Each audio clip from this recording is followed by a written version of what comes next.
जय श्री कृष्ण, जय श्री राम, जय भोलेनाथ। अब पार्वती की तपस्या।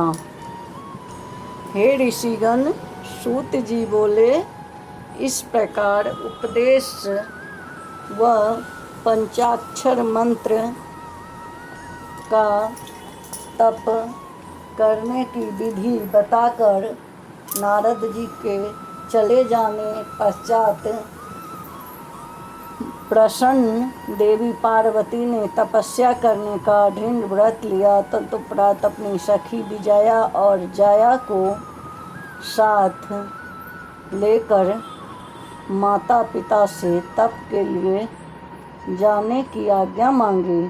पिता हिमवान ने तुरंत ही पार्वती को अनुरोध को स्वीकार कर लिया, परंतु माँ ने स्नेहवश अनेक प्रकार के तपस्या की कठिनाइयों, वन पशुओं और भय आदि बताकर समझाया और उमा बाहर न जाओ कहकर जाने के लिए मना किया। किंतु इसीलिए उस समय से शिवा का नाम उमा हो गया। पुत्री को रोके जाने से दुखी देखकर अंत में माता मैना ने भी उमा के अनुरोध को स्वीकार कर लिया। माता की आज्ञा पाकर उत्तम व्रत का पालन करने वाली पार्वती मन में शंकर भगवान का स्मरण कर बहुत प्रसन्न हुई और दोनों सखियों के साथ तपस्या करने के उद्देश्य से वन में प्रस्थान किया। राजसी वस्त्रों को त्याग कर कटी में मूंज की मेखला बांध बलकल और मृग चर्म धारण कर पूर्ण सन्यासिनी भेष में गंगा अवतरण तीर्थ में तपस्या करने लगी। इसी गंगा अवतरण तीर्थ शिखर पर भगवान शंकर ने कामदेव को दग्ध किया। गौरी के वहाँ तपस्या करने से यह शिखर गौरी शिखर नाम से प्रसिद्ध हुआ। गौरी ने उस स्थान पर अनेक वृक्ष वेदी का निर्माण किया एवं तपस्या करने लगे। ग्रीष्म ऋतु में अपने चारों तरफ अग्नि जलाकर उसके बीच बैठकर तपस्या करती थी। निरंतर पंचाक्षर मंत्र का जाप किया करती थी। वर्षा काल में वेदी पर बैठकर तथा चट्टान पर बैठकर निरंतर बहती हुई एवं शीतल काल में निराहार बर्फ पर बैठकर मंत्र का जाप करती हुई तपस्या करती थी। तपस्या से अवकाश पाकर अपने लगाए वृक्षों से सींचती उनकी सेवा करती एवं वहाँ पधारे ऋषि मुनियों का आतिथ्य सत्कार शिव को ध्यान में रखकर श्रद्धा पूर्वक करती थी। इस तरह कठोर व्रत व तपस्या करते हुए देवी शिव को असंख्य वर्ष व्यतीत हो गए। तदंतर शिवा फूल पत्ते एवं भी खाना छोड़ कर निराहार व्रत में लीन हो गए। इसीलिए देवताओं ने उनका नाम अर्पणा रखा। फिर देवी ने उमा एक पैर पर खड़े होकर पंचाक्षर मंत्र का जाप किया करती हुई शिवा का अनुराग मन में धारण किए हुए तपस्या करने लगी। इस प्रकार करते हुए देवी काली को 3000 वर्ष बीत गए। तदंतर जहाँ शिव के 60,000 वर्षों तक तप किया था, वहाँ देवी उमा ठहर कर चिंतन करने लगे, क्या कारण है कि इतने दीर्घ तपस्या करने पर भी शंकर भगवान मुझ पर प्रसन्न नहीं हुए। भगवान शंकर तो सर्वज्ञ सर्वात्मा सर्वदर्शी समस्त ऐश्वर्यों के दाता दिव्य शक्ति संपन्न भक्तों को अभीष्ट फल देने वाले हैं। यदि मैं भगवान वृषध्वज को अनुरक्त हुई हूँ तो भगवान मुझ पर प्रसन्न हो यदि मैं नारद जी द्वारा दी पंचाक्षर मंत्र का उत्तम भक्ति भाव से विधि पूर्वक जप किया है तो वे मुझे प्रसन्न हो। इस प्रकार भगवान शिव की आराधना करते हुए पार्वती की कठोर तपस्या में लीन हो गई और तपस्या के प्रभाव से वह वन प्रात कैलाश के समान हो गया। इस प्रकार की कठोर तपस्या देखकर शिव के प्रसन्न न होने पर हिमालय, मेरु, मेना और मंद्राचल आदि ने शिव को बहुत समझाया कि शिवजी प्रसन्न होने वाले नहीं हैं, अतः घर लौट चलो। परंतु उमा अपने व्रत में दृढ़ रही और बोली, जिस शिव ने कामदेव को जलाकर भस्म कर दिया है वे महादेव विरक्त हैं, फिर भी मैं अपनी तपस्या से उन्हें भक्त वत्सल भगवान शिव को अवश्य प्रसन्न करूंगी। यह मेरी प्रतिज्ञा है। पार्वती को ऐसी प्रतिज्ञा किए देखकर शिव के पिता, माता, भाई एवं सगे संबंधी जैसे आए थे निराश होकर वैसे ही वापस लौट गए और उमा पहले ही से भी अधिक उग्र तपस्या करने लगे। उनकी तपस्या से देवलोग, असुर, किन्नर, यक्ष, मुनि, विद्याधर सभी संतत हो उठे।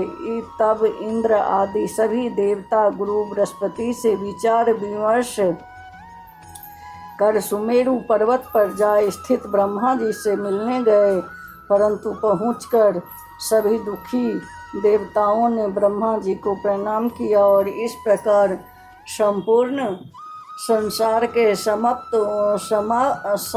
होने का कारण पूछा। उनके पूछने पर ब्रह्मा जी ने मन ही मन देवाधिदेव महादेव का ध्यान किया एवं योग्य बल से सारा कारण जान लिया और बोले, हे देवगण, इस समय विश्व में जो पीड़ा का उदय हो रहा है उसका कारण देवी गिरिजा की तपस्या है।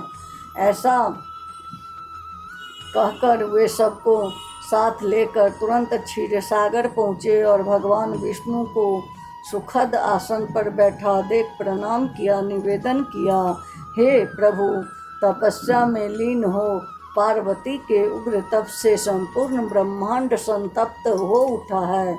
उसी तप से संतप्त होकर हम लोग भी आपकी शरण में आए हैं। अब आप हमारी रक्षा करें। ब्रह्मा जी की दीन अवतरण वाणी सुनकर लक्ष्मीपति बोले, हे ब्राह्मण, इसका कारण हमने जान लिया है और इसके निवार्थ हम शिव के पास चलना है। वे बड़े कृपा निधान हैं, वही इस कारण का निवारण करेंगे। हमें चलकर उन्हें प्रसन्न करना चाहिए और शिव जी के कारण वरण के लिए उनसे अनुरोध करना चाहिए। इस प्रकार कह सभी देवों के साथ ले भगवान विष्णु जहाँ पहुँचे और उग्र तपस्या में लीन थे। वहाँ पहुँचने पर भगवान विष्णु ने सबसे पहले शिव की पास नारद जी को भेजा और स्वयं दूर खड़े रहे। नारद जी ने वहां जाकर संकेत किया, भगवान शिव अत्यंत प्रसन्न मुद्रा में हैं। तब सभी देवता शिव जी के पास पहुँचे और वेद उपनिषद से मंत्रों द्वारा उनका स्तवन करने लगे। तत्पश्चात देवगणों भी हाथ जोड़कर देवाधिदेव महादेव जी का इस प्रकार परम स्तुति के योग्य देव शंकर भगवान को हम सबका प्रणाम स्वीकार हो। हे नाथ, आप समस्त लोगों के स्वामी हैं, माता पिता और ईश्वर है। हे महेश्वर, आप त्रिभुवन के विधाता और रक्षक हैं। आप दया करने वाले हैं, अतः आप हमारी रक्षा करें। आपके अतिरिक्त और कौन हमारी रक्षा करने में समर्थ है। देवगणों के ऐसे दीन वचन सुनकर नंदिकेश्वर विनय पूर्वक भगवान शिव से बोले, हे सुरेश्वर, असुरों की दी हुई पीड़ा से परम व्याकुल होकर विष्णु आदि समस्त देवता वृंद सिद्ध लोग आपकी शरण ग्रहण करना चाहते हैं तथा दीनानाथ अब आप अपनी या इनकी रक्षा करिए, करनी ही चाहिए, क्योंकि आप तो विशेष रूप से भक्त वत्सल कहे जाते हैं। नंदिकेश्वर की ऐसी प्रार्थना सुनकर धनावस्थ में शंकर जी ने सदैव सदैव अपने नेत्र खोले, समाधि से जागृत होकर देवताओं बोले, हे देववृंद, तुम हरि ब्रह्मा और आदि सब हमारे पास किस कारण उपस्थित हुए हो।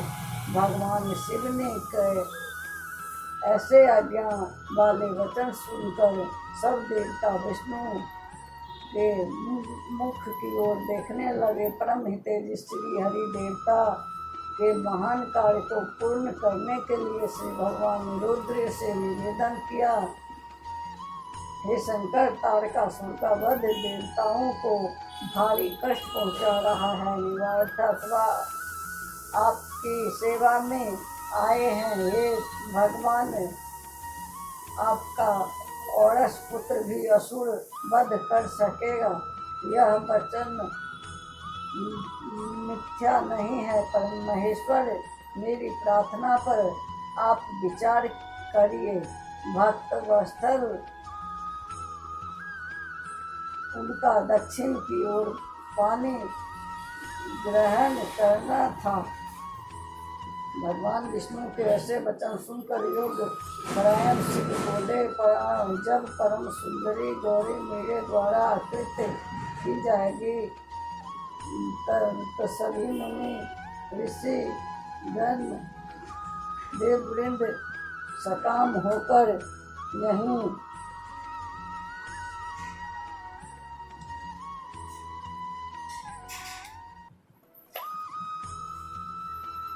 परम धार्मिक मार्ग को समस्त रखो बैठे, नहीं तो परिणाम इसका वही पानी ग्रहण होने पर वही दुर्गा भस्मीभूत रतिनाथ को पुनः जीवित कर लोगे। मैंने तो ब्रह्म जी के कहने से सबके कल्याण